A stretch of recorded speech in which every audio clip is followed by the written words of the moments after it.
In this ugly green bag for you guys, a specimen of Soviet military radio. It is a R126, so the radio was for squad use. It is covering around frequency from 48.5 to 51.0 MHz. And so this one is the model with a variable tune. Other ones had preset frequencies. It is crazy power of 0.5 watts. So it has a 2 to 4 kilometers range. So first of all, this bag is really poorly designed and difficult to remove. So here is how it looks, the thing looks. You have press to talk button, antenna plug, main power switch, headset plug here enter cover, and when the radio is in use you can normally screw the cover here. Yes. There is too much layer of paint maybe, okay. Then on the front, behind this cover,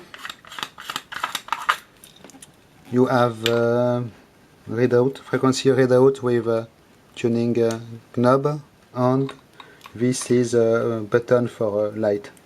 This is the bulb.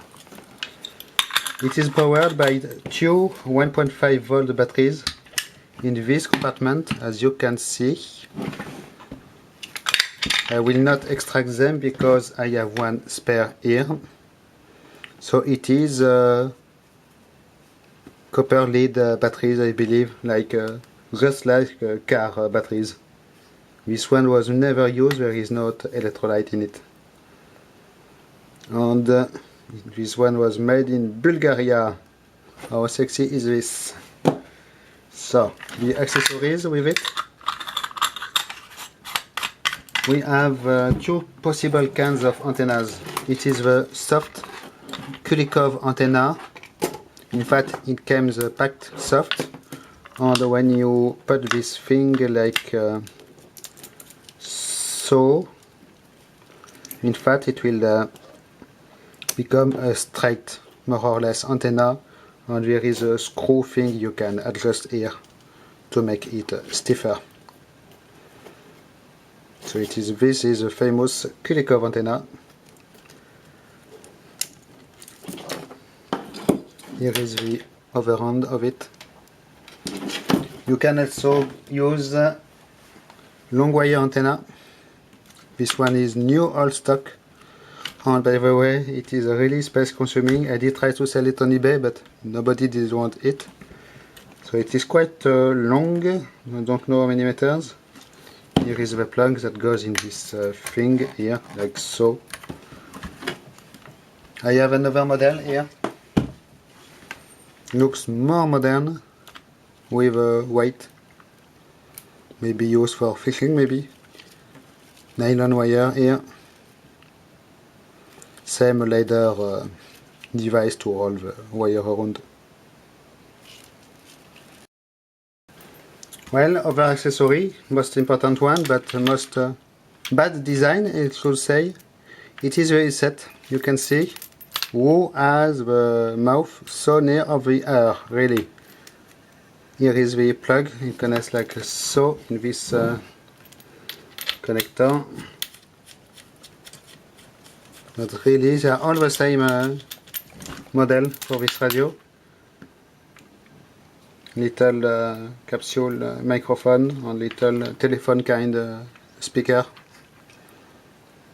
with no paper piece in here. It is a metal plate which makes the sound, so you can imagine it is pretty awful. Maybe I have one somewhere to show you, not sure. No, not here. So it is quite bad and very, very poor design. Date code is 1971 here. At least the rubber is still good.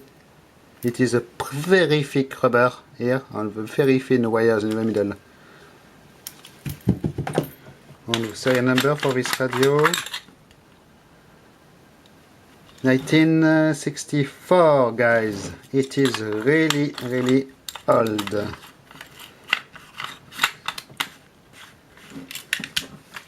So it is a vacuum tube, but in fact you cannot see much of the electronics because it is all a block which you cannot extract easily.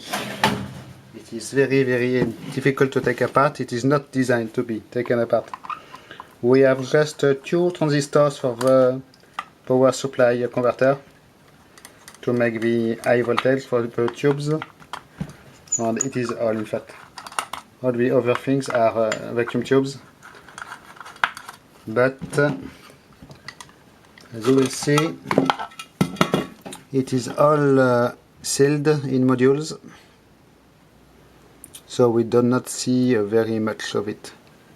Here is the main, in this module, is the main tuning capacitor, variable capacitor for tuning. I had one laying around, but I don't know where it is now. You have the 2 transistors here for the power supply converter. All the other parts are in these modules. So in fact, for removing this wall block, if I remember correctly, it requires unsoldering the wires here, unsoldering antenna wire here at the back. It must be this wire going to the plug here, and it requires finding 3 hidden screws. There is one here at the bottom, there must be one, but it is missing, and I guess there is another one here somewhere. And when you are done, you can pull the wall unit, and in fact you cannot do much else because all the shielded modules are welded. So there is a base plate at the bottom, an aluminum plate, everything is bolted on it, and you cannot do much in fact. There is this wire loom connecting all. It is quite a pain to work on this thing. You can see the pretty thick cover here with rubber seal. Well, and a strap belt and strap for putting on a belt. Yeah. Well, this one is, I have, how many? I have 3 or 4 of these radios. This one is in original condition. I have one which was repainted. And I have one with, these are the Cyrillic markings. But I have one, if I remember well, with German writings. Or Polish maybe. And I did scrap one previously, which was in very bad condition, and I did take apart all the electronics from it. But they are stored somewhere in a cardboard box. Maybe if I find them, I can show you. Well, I did only find one part from the scrapped R126. This is the main tuning capacitor. This gear here is connected to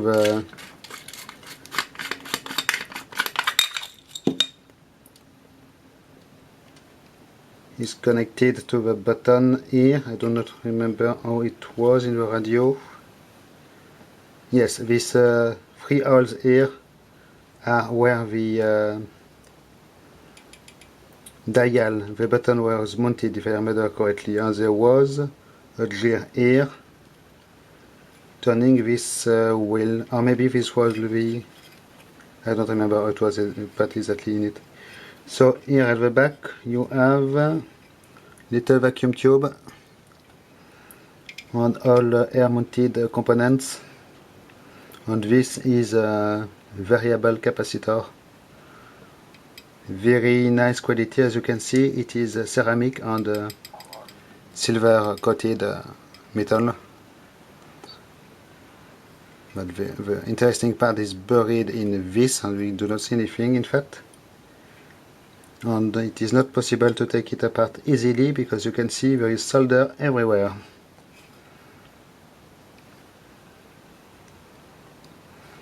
This must be, yes, it must be like this, and this must be maybe the emitter switch, press to talk switch, contact at least, coming from this rubber switch at the top. And you can see the wires were connected with ceramic pass-through. It was covered with a metal plate all over the way around. I did crack it open to see inside. Two more variable capacitors here at the bottom with two screws. Well, so here is for this military radio. I hope you did enjoy because it is not very usual. Thanks for watching. Bye bye.